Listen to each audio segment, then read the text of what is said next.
पाथर्डी तालुक्यातील शिरापूर येथील तरुणीला तिसगाव येथून जबरदस्तीनं चारचाकी गाडीमध्ये ढकलून अहिल्यानगरच्या दिशेने पळवून नेण्याची धक्कादायक घटना शुक्रवारी सायंकाळच्या सुमारास घडली. मुख्य बाजारपेठेत भरदिवसा घडलेल्या या प्रकारामुळे तिसगाव परिसरात एकच खळबळ उडाली. शिरापूर येथील तरुणी कामानिमित्त तिसगाव येथे आली असताना तिच्यावर आधीपासूनच पाळत ठेवण्यात आली होती. रस्त्याच्या कडेला 2 चारचाकी वाहनं उभी होती. तरुणी किराणा दुकानासमोर येताच स्कॉर्पिओमधून खाली उतरलेल्या एका महिलेसह इतर काही व्यक्तींनी तिला जबरदस्तीनं गाडीत ढकलून वेगानं पळ काढला. तरुणीनं आरडाओरडा करण्याचा प्रयत्न केला. आवाज ऐकून काही तरुण गाडीच्या दिशेनं धावले देखील, मात्र मुलीला गाडीत बसवणाऱ्या महिलेनं उपस्थितांना ती मेंटल आहे असं सांगून दिशाभूल केली. सदर स्कॉर्पिओच्या मागे एक स्विफ्ट कार देखील मदतीला उभी असल्याचे प्रत्यक्षदर्शींनी सांगितले. सदर घटनेची माहिती मिळताच काही वेळातच शिरापूर येथील तरुणीचे आई वडील घटनास्थळी दाखल झाले. घटनास्थळी पडलेली मुलीची चप्पल पाहताच आईची खात्री पटली आणि तिनं हंबरडा फोडला. घटनेची माहिती मिळताच पोलिसही तातडीनं सक्रिय झाले. पोलीस उपनिरीक्षक संदीप ढाकणे यांच्या नेतृत्वाखाली आरोपींच्या वाहनांचा वेगानं शोध सुरू करण्यात आला. ठिकठिकाणी नाकाबंदी करण्यात आली. दबाव वाढताच आरोपींनी शिक्रापूरजवळ तरुणीला गाडीतून खाली उतरून पळ काढला. अवघ्या 2 तासामध्ये पोलिसांनी तरुणीला सुखरूपपणे तिच्या आई वडिलांच्या स्वाधीन केलं आहे. या प्रकरणानंतर शिरापूरच्या ग्रामस्थांमध्ये तीव्र संतापाची लाट उसळली असून मुलीला जबरदस्तीने पळवून नेणाऱ्या आरोपींना तात्काळ अटक करून त्यांच्या वाहनांची जप्ती करावी अशी मागणी करत शनिवारी तिसगाव येथे राष्ट्रीय महामार्गावर आंदोलन करण्यात आलं. आंदोलनामुळे नगर पाथर्डी रस्त्यावर वाहनांच्या मोठ्या रांगा लागल्या होत्या. पोलीस निरीक्षक विलास पुजारी आणि उपनिरीक्षक संदीप ढाकणे यांनी आरोपींना 24 तासात अटक करण्याची ग्वाही दिल्यानंतर आंदोलन स्थगित करण्यात आलं. या आंदोलनामध्ये सरपंच नितीन लोमटे, युवा नेते कुशल भापसे, उपसरपंच पंकज मगर, चेअरमन भाऊसाहेब बुधवंत, बापूसाहेब कुटे, पोपट लोमटे, सचिन पवार, शरद बाताने, श्रीनिवास बुधवंत, अमोल शिंदे, काकासाहेब लवांडे, शुभम बुधवंत, बाबासाहेब लोमटे, संदीप लोमटे, अशोक लोमटे, नामदेव शिंदे, ज्ञानदेव शिंदे, कल्याण शिंदे, किशोर दारकुंडे, भाऊसाहेब लोमटे, गणेश चोथे, ऋषिकेश शिंदे यांच्यासह शिरापूर, करडवाडी आणि तिसगाव येथील ग्रामस्थ मोठ्या संख्येने सहभागी झाले होते. भरदिवसा घडलेल्या या धक्कादायक प्रकारामुळे महिलांच्या सुरक्षेबाबत गंभीर प्रश्न उपस्थित झाले असून आरोपींना तात्काळ अटक करून कठोर कारवाई करावी अशी जोरदार मागणी नागरिकांमधून होत आहे. विषय असा आहे की आता आम्ही सर्वजण गावकरी शिरापूर ग्रामस्थ सर्व पंचक्रोशीला जमलो आहोत. ही नेमकी जमलो कशासाठी आहोत की आमची काय खोड्यातली शेळी कोंबडी चोरीला गेलेली नाही. आमचीच एक भगिनी त्या तिसगावला तिच्या काहीतरी कामासाठी आली होती आणि या ठिकाणी कामासाठी येत असताना एक पाथर्डी पोलीस स्टेशनच्या हाकेच्या अंतरावर असणारं गाव आहे अकोले. तिथला एक इसम, तो कोणतं रॅकेट चालवतो आम्हाला माहिती नाही. तिथल्या कोण त्याच्या 2 सहकारी असतील तेही आम्हाला माहिती नाही. त्यांना घेऊन त्या मुलीला आमिषाने खाली बोलवलं आणि गाडीत घालून अक्षरशः तिला मारत मारत हातपाय बांधून तिला पुण्यापर्यंत घेऊन गेले. सर्वांनी सहकार्य केलं. भगवंताची कृपा म्हणून साहेब ती जगली. पण याआधी कित्येक मुली अशा शिकार झाल्या असतील आम्हाला माहिती नाही. या पुढेही कित्येक होतील हेही आम्हाला माहिती नाही. सांगायचं कारण असं, या घटनेला जवळजवळ 8-12 तास उलटूनही त्या आरोपीला आपण पकडलेलं नाही. त्या आरोपीचं नाव आपल्याला माहिती आहे, त्या आरोपीचं गाव आपल्याला माहिती आहे. तो आरोपी राहतो काय, करतो काय, सगळं पूर्ण गाव त्याच्याविषयी माहिती सांगतं. मग नेमकी प्रशासन गप्प का आहे हे याचंही मला उत्तर या ठिकाणी पाहिजे. साहेब, या ठिकाणी मी एक गावचा पदाधिकारी म्हणून नाही, गावचा नागरिक म्हणून नाही, एक मुलीचा भाऊ म्हणून नाही, तर एक पंचक्रोशीतील नागरिक म्हणून आज तुम्हीही साहेब वर्दीमधले साहेब आहात. प्रशासन तुम्ही मायबाप आमच्याकडे, आमची जबाबदारी साहेब तुमच्यावरती आहे. पण या वर्दीला, या प्रशासनाला कुठेतरी आपल्या नोकरीला बाजूला ठेवून एक माणूस, एक वडील म्हणून आमच्याकडे बघा, आमच्या तळमळीकडे बघा.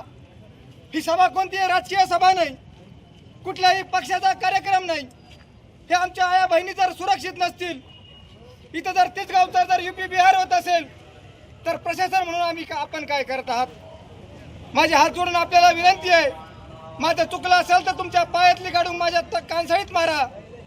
पण ही तळमळ माझी नाही, ही तळमळ त्या कुटुंबातील प्रत्येक भावाची आहे, ही तळमळ त्या गावातील प्रत्येक तरुणाची आहे, ही तळमळ त्या मुलीच्या वडिलांची आहे. 12 तास उलटून गेले साहेब, मुलीच्या आईला अजूनही शुद्धीवर आल्या नाहीत.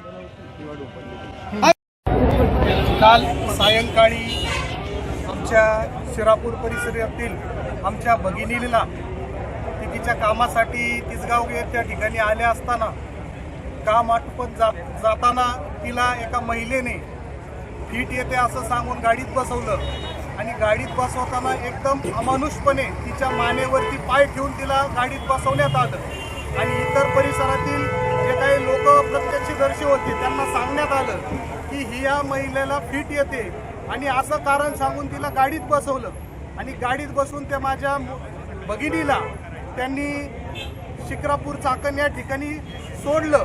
पण ही जर घटना जर काही वेगळी वाईट पद्धतीने घडली असती तर पोलीस प्रशासनाने केलं का असतं.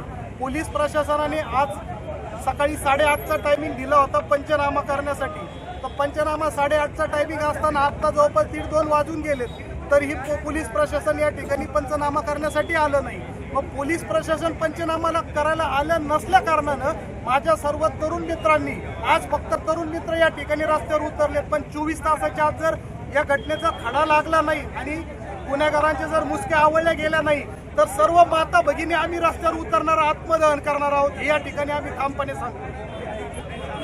या ठिकाणी पाथर्डी पोलीस स्टेशनचे PI पुजारी साहेब यांनी आम्हाला 24 तासाच्या आत गुन्हेगारांना पकडून त्यांच्या मुसक्या आवळू असं आश्वासित केलंय.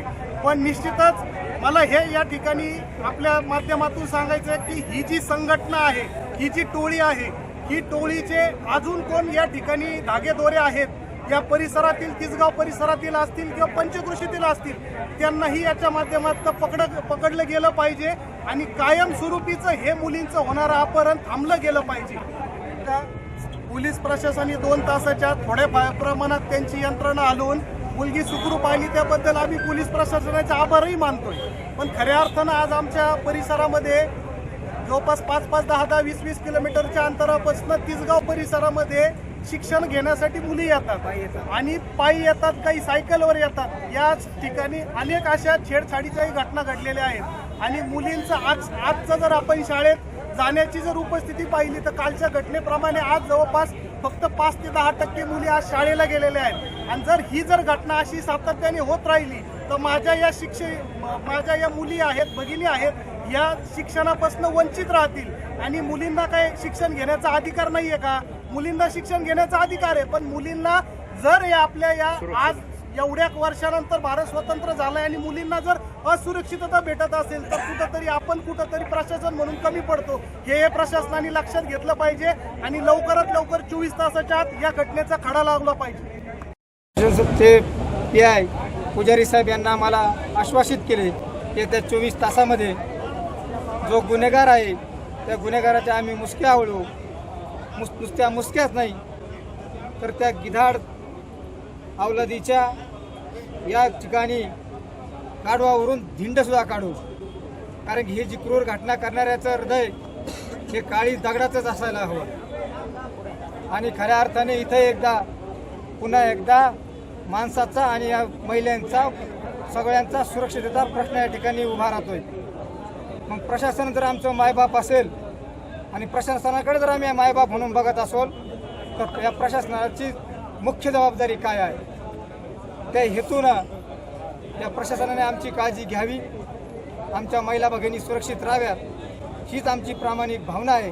येत्या 24 तासामध्ये जर आरोपीला त्यांनी अटक केली नाही तरी हे सर्व ग्रामस्थ, पंचकृषीतील ग्रामस्थ, वैयक्तिक मी या ठिकाणी आम्ही आत्मदहनालाही मागे पुढे पाहणार नाहीत. येस्तान मीडियासाठी प्रतिनिधी सचिन दिनकर, पाथर्डी.